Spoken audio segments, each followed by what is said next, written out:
Assalamualaikum warahmatullahi wabarakatuh. Pada kesempatan kali ini saya akan mempresentasikan Natural Language Processing atau NLP yang dimana kita memahami bagaimana komputer belajar membaca, memahami dan berbicara dalam bahasa manusia. Yang akan dipresentasikan oleh saya sendiri Haturun Cantika dengan NPM 233 12230. Mari kita lanjut untuk ke slide berikutnya. Di sini ada tentang apa itu NLP, definisi dan konsep dasar.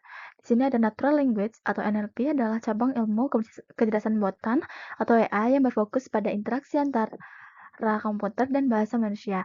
Di sini NLP memungkinkan mesin untuk membaca, memahami, menafsirkan dan menghasilkan bahasa manusia secara alami, baik dalam bentuk teks maupun ucapan. NLP menggabungkan linguistik, ilmu komputer, dan pembelajaran mesin atau machine learning.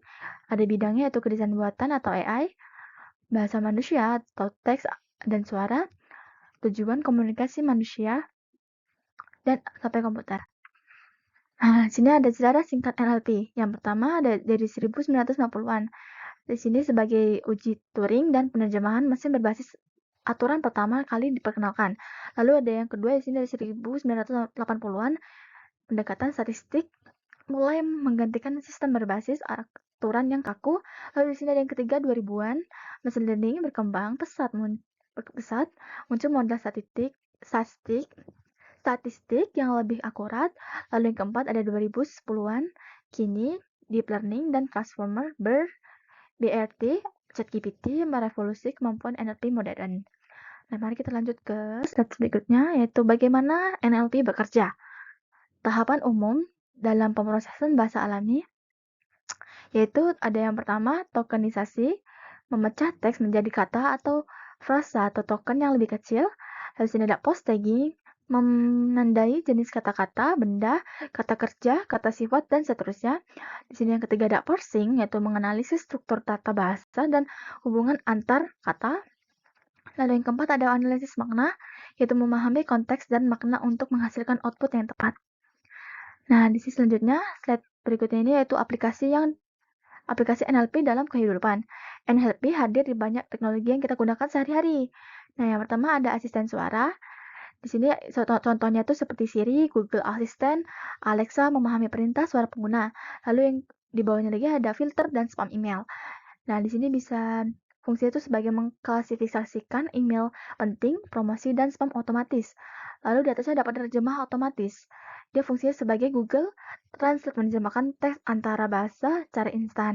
Lalu di sini ada chatbot dan customer service, yaitu fungsinya sebagai menjawab pertanyaan pelanggan secara otomatis dan cepat. Lalu di sini ada mesin pencari, yaitu sebagai memahami maksud pencarian untuk memberi hasil paling relevan.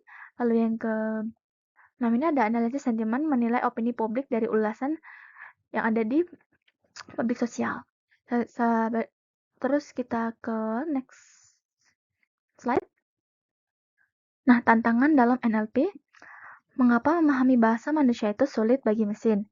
Yang pertama itu ada ambiguitas makna, yaitu sebagai satu kata atau kalimat bisa memiliki lebih dari satu atau arti tergantung dari konteks. Nah, lalu yang keduanya ada indom dan sakrasme sebagai ungkapan kiasan dan sulit dipahami secara harfiah oleh mesin.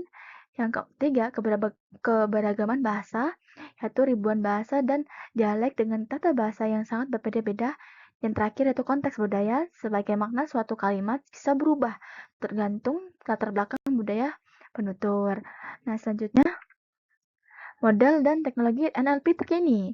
Nah, perkembangan model bahasa berbasis deep learning pada tahun 2017, arsitektur transformer diperkenalkan dan mengubah dunia NLP secara fundamental.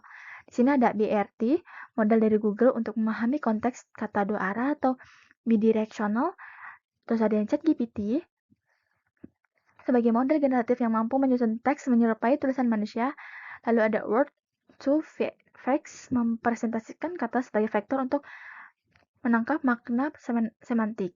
Lalu kita lanjut ke slide berikutnya. Nah, sini kesimpulannya yaitu NLP yang pertama Yang pertama ada NLP adalah jembatan paling antara bahasa manusia dan kecerdasan mesin. Yang kedua, perkembangan deep learning dan transformer membuat NLP semakin akurat dan alami. Yang ketiga, NLP sudah menjadi bagian dari kehidupan sehari-hari, mulai dari pencarian hingga asisten virtual. Dan yang keempat, tantangan seperti ambiguitas dan konteks budaya masih menjadi ruang riset yang terus berkembang. Nah, sekian terima kasih dari saya. Saya akhiri. Wassalamualaikum warahmatullahi wabarakatuh. Semoga video ini bisa dipahami lebih lanjut. Sekian.